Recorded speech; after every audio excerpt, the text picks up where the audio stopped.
The Earth is changing, and we have no one but ourselves to blame. With biodiversity loss and rising sea levels, we can now see that humans directly impact the Earth unlike any other species before. We stand at a point in time where our generation's decisions determine the future of our Earth.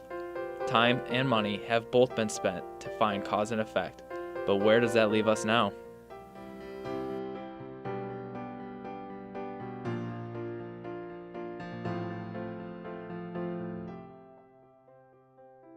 You hate to outguess Mother Nature. So we came up with pesticides. Things are out of balance in that ecosystem. Year after year, the amount of tourism in Hawaii sets new records. Beach loss that we've experienced already apparently is having zero impact on tourism.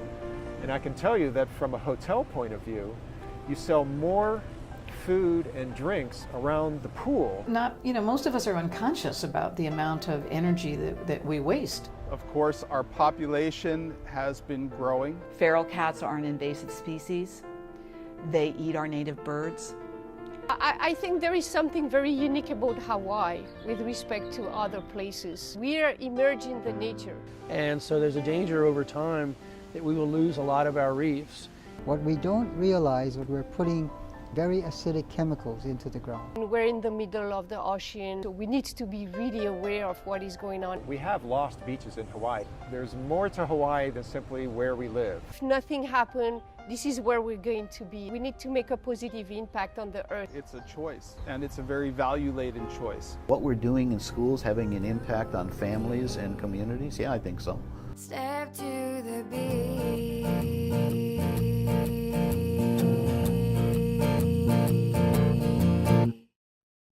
There's no word stronger, none that comes closer. For just 1 second longer, hold me tighter. There is no word stronger, none that comes closer. For just 1 second longer, hold me tighter, tighter. The image that I use to describe that is surfing tsunamis. It's impossible to surf tsunamis, I don't advise it, but it means there are very big waves coming towards us, of which the ones that we're going to talk about here are among the most prominent, that most people are really not concerned about or not sufficiently concerned about. Many are not even aware of them. And others are, but they tend to focus on one wave rather than the sets of waves that are coming. And it's not just that we're warming up really fast. So we model, we find a mathematical model to describe a real life situation, a concrete application. In this case, it can be climate change or some other environmental issues like population growth and so on. So that's a very interesting area of research these days, is the sort of water footprint analysis and the life cycle analysis of our products, where we look at how much water does it take to put all these things together. Almost no one in this world today does natural farming, but I really feel that that is one of the most important things that we need to focus on. Some of the things we recommended were paying particular attention to the plight of the monk seal in this state. The monk seal is the state mammal. It's endemic to Hawaii, but its numbers are diminishing.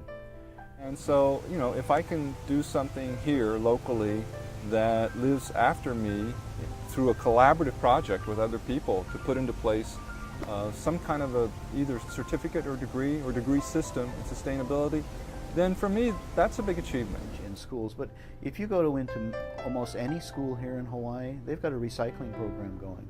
There's usually a Reynolds recycling container somewhere, if not on the campus, immediately available in the community. That wasn't true 10 years ago. Recycling bins, and we're encouraging people to make sure that if you're going to use plastic, you recycle it. Of course, most of us, we don't do that anymore. We have our own thermos bottles, so we're not using bottles. But if you get a little more conscious about these things, it seems to me you can live a pretty simple life changing a few behaviors and really significantly alter the extraordinary impact that we're making on the world. Of how the sustainability idea has been presented by international organizations, countries, state, government, and also different sector of the economy, and also community or NGOs. There are 30,000 islands in the Pacific.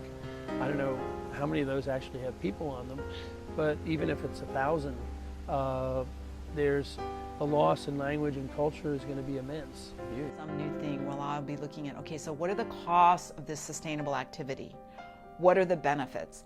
And often the benefits may take a long time to be realized, but the costs are immediate. It's very true that people tend not to look at the long term. I've come up to the point where I'm telling you, these are the problems, you figure out the solution. Particularly among students, the number one, for students, I think it was possibly the number one priority was sustainability. And that was even in the same category with tuition, for instance. So here you have our most important group, students, the reason we're here, who are saying to us, you know what, we really want to focus on sustainability. The world is changing, how we can change it back to a better place, a world of peace, the peace that I've always sought. Put it on the web and somewhere, social media, get people kind of alert to how simple changes can really bring about some big changes.